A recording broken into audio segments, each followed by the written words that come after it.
Hey, what up, you guys? Danny B. You're watching the Trash Dish. In this video, I'm going to be talking about these W.C. Fields Volume 1 and 2 that I picked up. And I got to give a shout out to Broke Mo Howard on YouTube. He asked what everyone's favorite W.C. Fields movies were. And, I actually never seen any. And I was right in the mood of watching the Three Stooges and some classic comedy stuff. I checked out a couple old Laurel and Hardy's and stuff. But yeah, W.C. Fields, he's someone who I've always known about, but I just never watched him for whatever reason. So I picked these up and I thought this is a good way to, check out some of his movies because these were pretty cheap. And he's pretty funny. It's kind of hard. He's different than I thought he was going to be. I thought he was going to be more like an Abbott and Costello kind of thing, like the Who's on First bit. But no, his humor, it kind of reminds me more of like an old 1930s version of Norm Macdonald or something. He's not really telling jokes. He's just a funny guy. He's drunk in most of these, so he's got that going for him. But he's kind of like vaudeville style. He used to be a juggler, I found out, so he's real good at all these little kind of circus tricks. But then he's also a shyster. He'll cheat at card games and that kind of thing. Yeah, these were pretty funny. This has 10 films. I checked out 6 of them. So let's go through volume 1 first. This has The Bank Dick on it, which was pretty funny. A lot of people, this is their favorite one. It's not my favorite one, but it was kind of up there. This kind of reminded me of The Bad Lieutenant a little bit, like a comedy, like a old 1940s version of The Bad Lieutenant in comedy, I mean. Yeah, he gets a job as a bank detective and he's stealing money, embezzling it. And now the guy's coming to audit the bank and he has to somehow sneak the money back into the bank. Kind of funny. Then My Little Chickadee. That one, I tried watching it and Mae West co-stars with him and she's so annoying that I turned it off in the first 10 minutes. And I just rewatched the whole thing today and it's okay. W.C. Fields is funny in it, but Mae West really kind of annoyed the shit out of me, to be honest. She's kind of she reminds me of a hot chick that thinks she's so hot that thinks she's hotter than she really is, so she just comes off kind of annoying. And she wrote her own dialogue, so it's extra annoying to know that she was thinking of this of herself. I don't know, it kind of arrogant. Yeah, that one's alright. I don't know. Probably my least favorite one on the whole thing that I've watched. You Can't Cheat an Honest Man. That was a fun one. That was up there. That was my favorite until I watched another one. But that's where he's a carnival barker and he's running a carnival, like a bootleg carnival. He has to outrun the cops to get the carnival into town. And then he's got a puppet, a ventriloquist is in his carnival and he's beefing with the ventriloquist and stuff. And I come to find out this is an old radio act that he did with this ventriloquist. And he made a movie version of it. It's a Gift. That's another one. That's one, I heard that's a lot of people's favorite one. So I was really looking forward to that one. And when I watched it, it turned out to be not my least favorite. My Little Chickadee is my least favorite, but probably my second least favorite. The thing about that one is I felt bad for him the whole time. The whole time his family hates him. He's going through just everyone's fucking tearing him apart, ripping him a new asshole. And I know back in the 30s that probably killed, but I was just oh my God, I just feel so sorry for the guy. Yeah, it's got some funny moments, and probably my favorite bit in it is he's trying to fall asleep on the porch, and everyone just keeps driving him crazy. There's one on here called The International House. I haven't watched that one yet. Alright, so volume 2. This has You're Telling Me. I have not watched that one yet. The Old Fashioned Way. I haven't watched that one either. Man on the Flying Trapeze. I did watch that one. That one, it reminds me a lot of It's a Gift, but I think it's a little bit funnier than that one.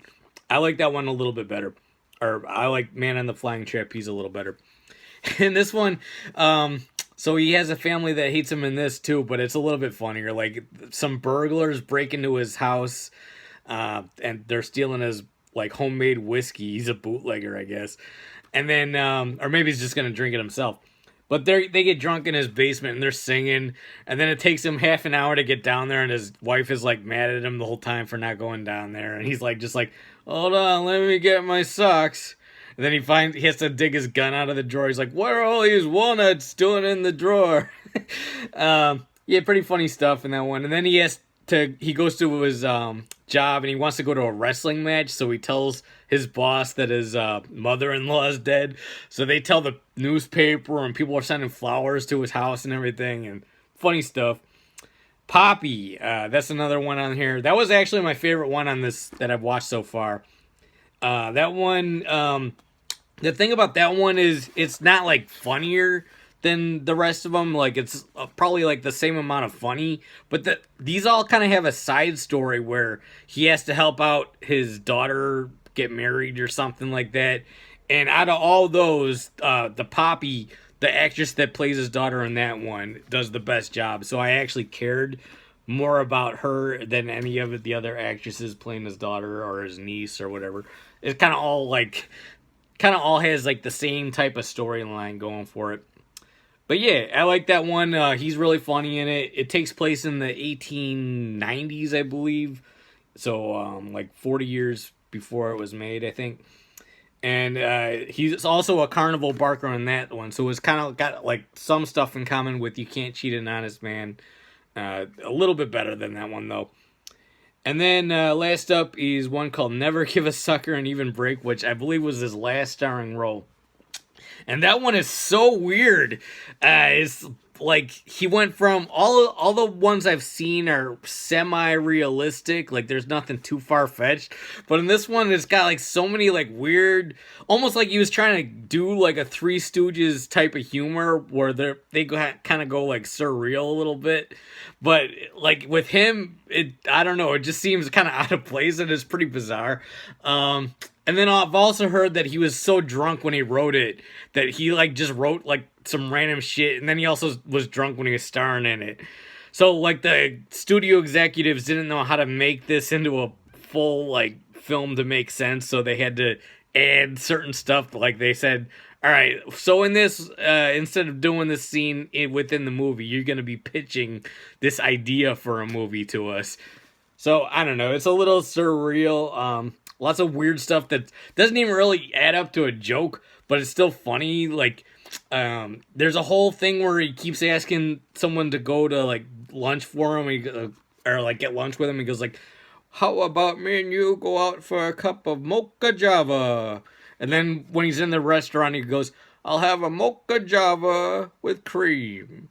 And then when he's leaving the restaurant, some guy comes in and goes like, "Can you give me a cup of jamoke?" And he probably goes, "He probably means mocha java."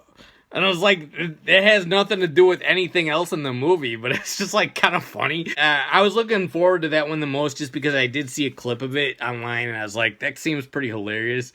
I did watch the restaurant scene and I was thinking about it like a day later and I was like, that shit's making me laugh for some reason.